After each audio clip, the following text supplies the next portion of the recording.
Bueno, culero, este This Game Sucks fue gracias a Fanatical, que ya comenzó con sus ofertas del Black Friday para que ya te compres el King of Fighters Triple Pack y dejes de jugar esa pendejada pitera para brayarse en las maquinitas del mercado.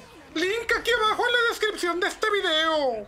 Y también tienen el Street Fighter V Arcade Edition Deluxe y la colección del 30 aniversario a mitad de precio, a los que por cierto me hace falta tirarles mierda en un video. Dime en los comentarios si quieres que te diga por qué valen para pura calceta, o comenta qué juego nuevo nomás lo están comprando güeyes que usan pepinos de supositorios para acabármelos en el siguiente video. Pero te compras un juego usando mi link, pinche codo de mierda. Bien que te sentiste identificado con todo lo que te dije.